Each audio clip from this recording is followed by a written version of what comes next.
Hello, yeah, I'm making this turntable setup video again, just because the one that I put up a few years ago was pretty darned awful. I'm going to try and sort of do it in a bit more detail, if I possibly can. Okay, but I'm not actually going to do the turntable setup because this is beautifully set up, okay, but I do need to point at my record player so that I can sort of illustrate certain bits that I'm going to talk about. Okay, I'm going to go into a wee bit more detail this time.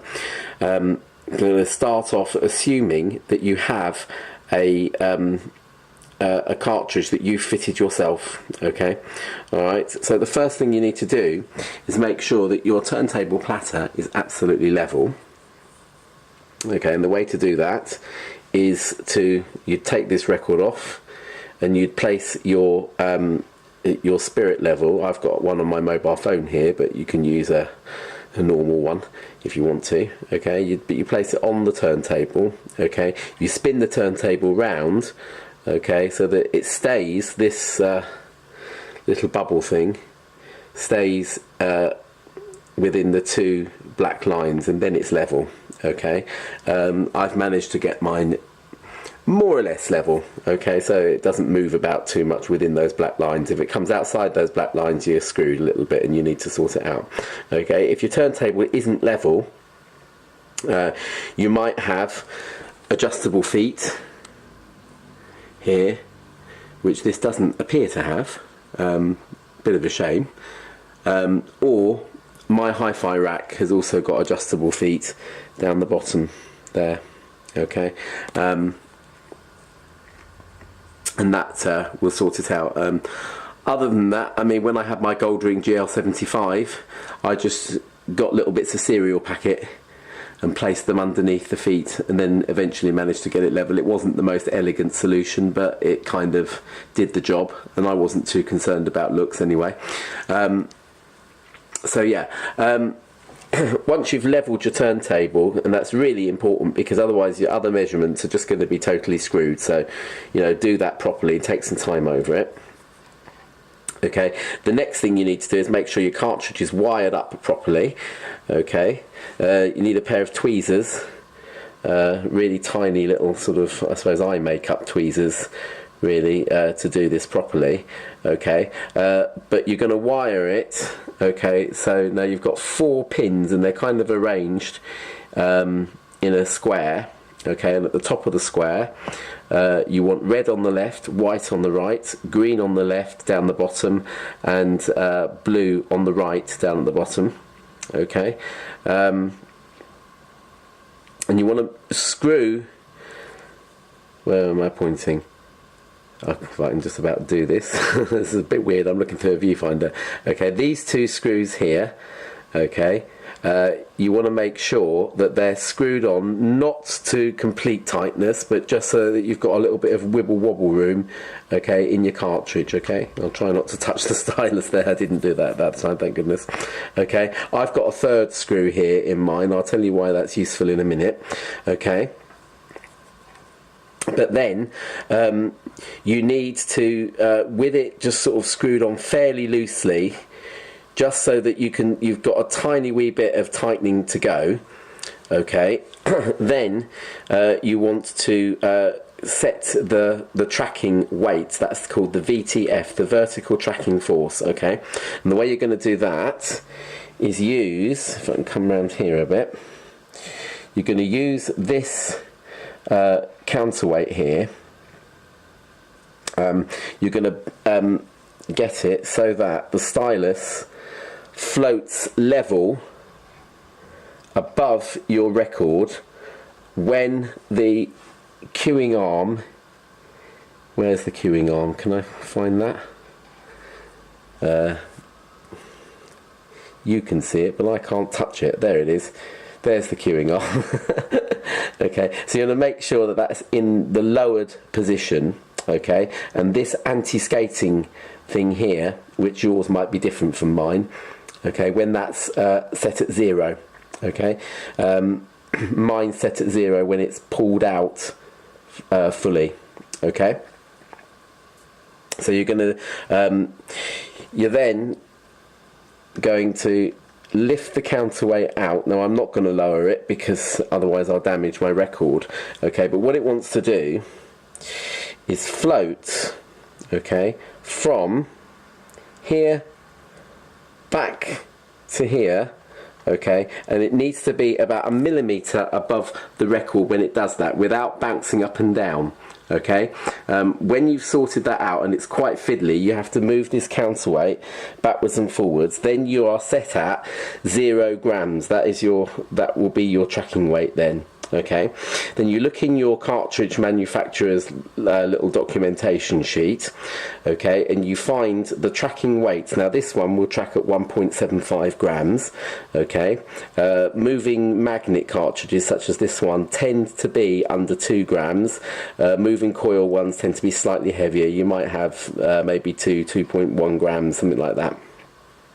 Okay, so then you'll use, in my case, the Rega dial is at the back here, okay, and you'll use that to set 1.75 grams, okay, and when that's done, okay, you then need to do the next bit, okay, which is why you didn't tighten up the screws properly, okay. Now I've seen all sorts of turntable setup videos on YouTube, and they've probably been filmed a lot better than mine, but I don't think I've found one that's actually talked about a logical order in which to do things, okay.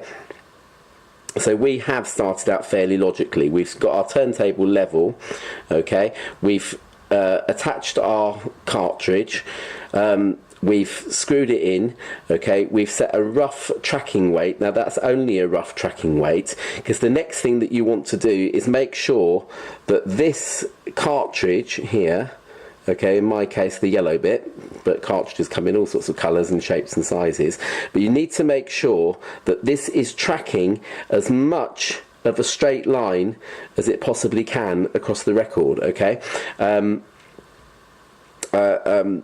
Records manufactured and cut in a straight line going across from the centre of the spindle, okay, so they go right to left across the centre of the spindle like that, okay.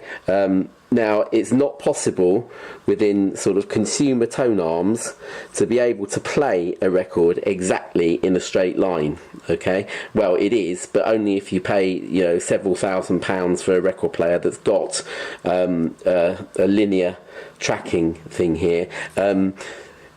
Those arms tend to be a pain in the neck. If anything goes wrong on them, then, you know, it's usually a mechanical fault. So most sort of normally priced, and when I say normally priced I mean anything from a few hundred to several £1000s tone arms or record players come with you know, provision to fit a normal sort of pivoted tone arm, okay. The fact that it's on a pivot means that it will trace the record in a gentle arc, okay. Now in order to make sure that that's as close to a straight line as possible, your turntable will come originally with a protractor, okay. I can't find my protractor, okay, but it's mine's a card piece, okay, and you've got a hole here, okay. You plop it in the hole, okay, and lay it across the turntable platter, okay.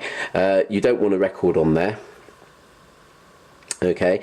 And then you will lower the tone arm carefully onto a black dot, okay. And when that black dot, when the stylus is exactly in that black dot, then you will wiggle your cartridge until the front of it is parallel with a set of lines that are also on your protractor, okay. It's quite a fiddly job. It's not one that I would ever attempt myself, certainly on video. I think I did it once before on my GL75 and it wasn't too difficult. But it just needs, now that's the Rega way of doing things, because this is a Rega RP8 turntable. There are other sort of cartridge alignment setting methods. Okay, they usually involve, I think there's one called Beowulf, which has 2 dots where you've got to align up your cartridge with. I think the outer one is the most important one. You get that one right, and then you get the inner one right as well. Okay, as you can imagine, that's probably even more fiddly than setting it up with the protractor. Now, with the Rega tone arms, this 3rd screw here, provided that you have got the front of your cartridge parallel with the front of the tone arm and got this 3rd screw screwed in properly, then you know that you're actually right. Okay, they do provide a protractor to help you, just in case, or in case you're using other cartridges that haven't got a 3rd screw mounting in them. But yeah, as long as it's mounted properly here, and this 3rd screw is in, it's their more expensive cartridges. This is an Exact, which is their top moving magnet cartridge.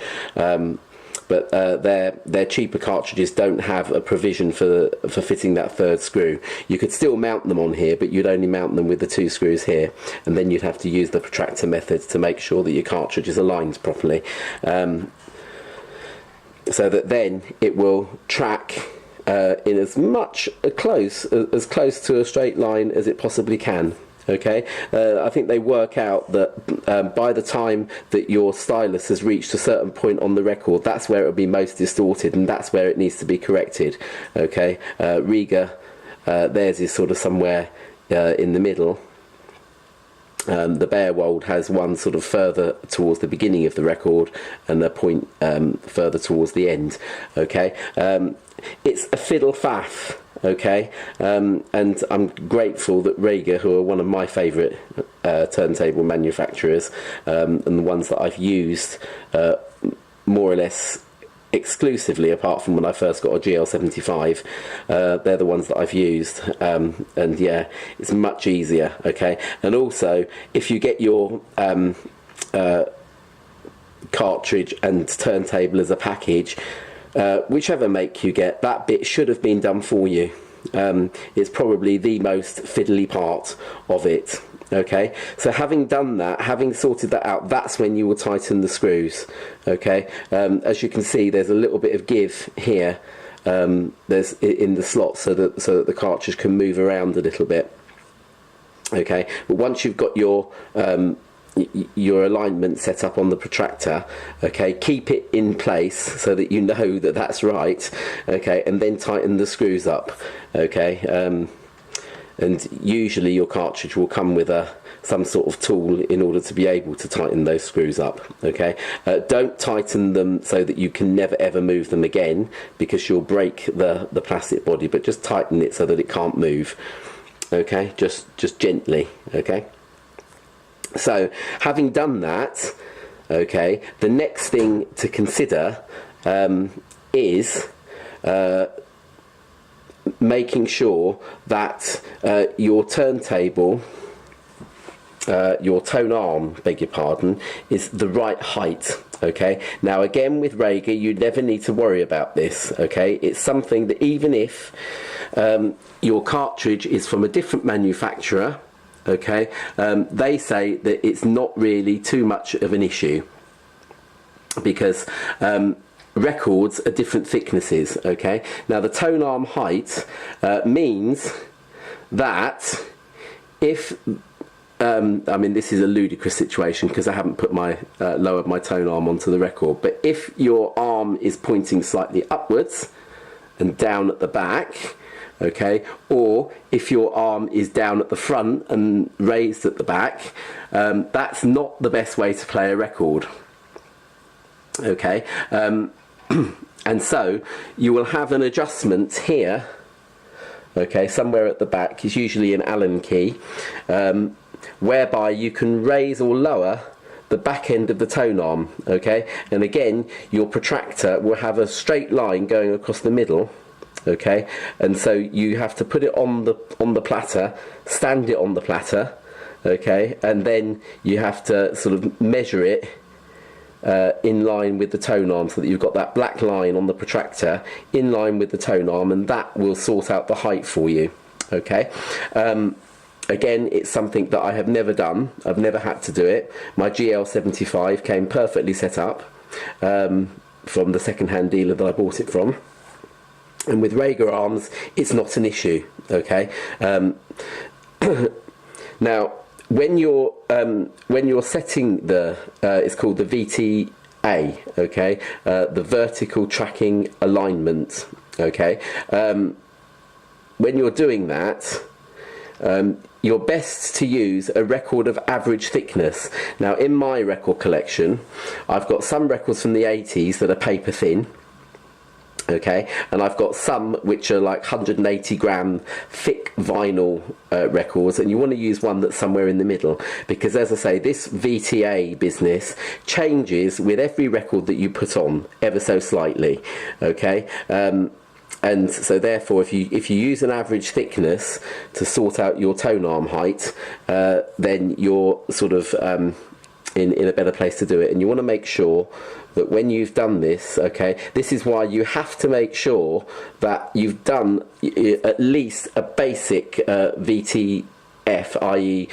Tracking alignment. Tracking force, okay, where you set the 1.75 grams a bit earlier on. Otherwise, you won't be able to lower your arm properly onto the record. Okay, so you'll lower it onto the record. I'm going to do this ever so gently. Okay, you might hear a blip from my amplifier because it's turned on. Okay, but I'm just lowering it ever so gently and trying to hold the camera steady with the other hand. Okay, so as you can see, okay, that is now perfectly straight. Okay, the tone arm is perfectly straight when the record is playing. Okay, that's the adjustment that you're trying to make here.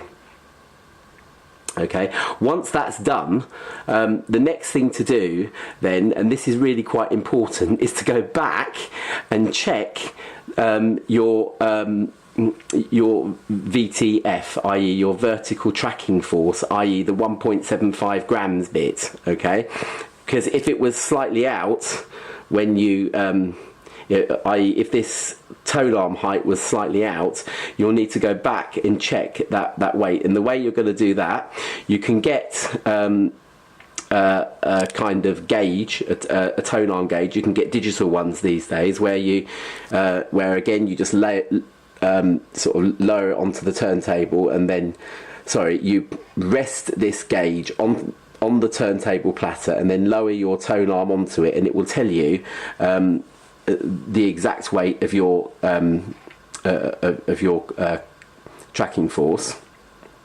Okay, failing that, you can get I've lost mine. It's terrible. I've moved and I've lost it, but I used to have a little Shaw one, which was just a manual thing, and you just rested it on there. If you look at my other video on this, you'll see it in action. Okay, I actually used a record to set this up properly. I've got a record, it's a Hi-Fi News and Record Review record, and it has lots of test tones on it, and provided that you with a cartridge like this, which is a top-end moving magnet cartridge, you should be able to play all three test tones on there without it jumping or the tone of each one unduly wibbly wobbly. Okay, and once you've done that, okay, finally the last thing you need to do, I'm going to lift this up now, I don't like it like that. Okay, finally the last thing you need to do is anti-skating. Alright, now again, a bit like VTA, i.e. tone arm height, it's something that will never ever be exactly right, because it varies depending on each record that you play.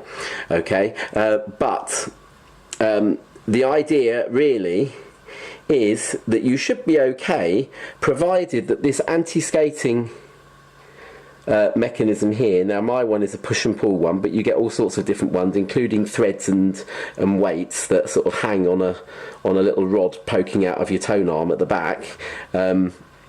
that's probably the best one, because there's actually, you know, once if you provided that you follow the guidelines in the tonearm manufacturer's book, then you hang the weight at a specific point on the rod that goes out, and then that's it, you're done. Okay, but the idea is that it should correspond, the anti-skating setting should correspond with the same setting as your tracking force. So in other words, we have 1.75 grams on here, which yours might be different, but then again you've got 1.75 grams on here, okay, and then this should also be set to 1.75 grams. I'm going to try and lift this up. Okay, the reason why, I have lifted it up, the reason why you're going to do that is because of gravity. Okay, essentially, with no anti-skating weighting at all, okay, but with a tracking force set, then your arm wants to push this way. Okay, if you've got full anti-tracking or full anti-skating set, then your arm wants to go that way. Okay, and that's putting unnecessary wear on your stylus tip. Okay, it also means that your stereo positioning will be slightly skewed. It also means as well, which can be quite infuriating, that when you're trying to cue up a record and you think you've got it sort of aligned with the band on the record, then suddenly you find that when you lower it, the arm will drift. Okay, this one drifted quite a lot when I first got it. It's settled down now. But if provided that your anti-skating weight is set perfectly, then you'll find that that will work. Okay, so yeah, I again use my tracking, my test tone record. There are tones on there that check that your anti-skating is correct. I've also got blank grooves as well. Okay, and it's a case of, you know, trying to make sure that it will play the tones. And I've got a record as actually Paolo Nutini, his Caustic Love album has got a blank groove on side 4, and I place the record on, pop the lower down the tone arm, okay, and on the blank groove it should stay in the middle of that blank groove. Okay, I've also got a smaller blank groove on an old Give Yourself a Stereo Checkout kind of record from the 60s. Okay, but you know, provided it will play both those test tones and sit comfortably in the blank groove, then your anti-skating is set properly. Okay, all right. So then you should hopefully, until you move your setup again, you should hopefully, or change your cartridge, you should hopefully never have to do that again. Okay, it's taken 20 odd minutes to talk about it. Okay, it's actually a 5-10 minute setup job.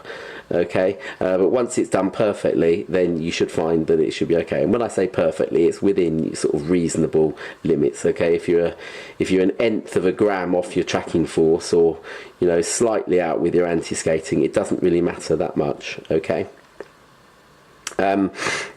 Right, so here's basically a quick summary of what you have to do.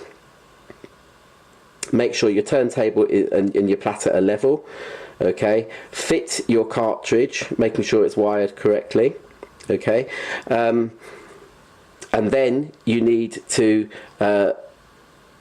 do a basic vertical tracking force setup. Okay, by making sure that your counterweight's balanced properly, making sure that you've dialed in the appropriate weight on the back of the tone arm setup, jiggery pokery around here. Okay, and then you need to make sure that your cartridge is aligned properly using a protractor to make sure that the stylus is parallel. Okay, and then you need to set your tone arm height, okay, at the back again if you have to do that. Okay, then you need to make sure that your vertical tracking weight is perfectly set, and vertical tracking force, VTF, sorry, is perfectly set using a record or a gauge thing. And then finally set your anti-skating, and then you should be done. Okay, all right.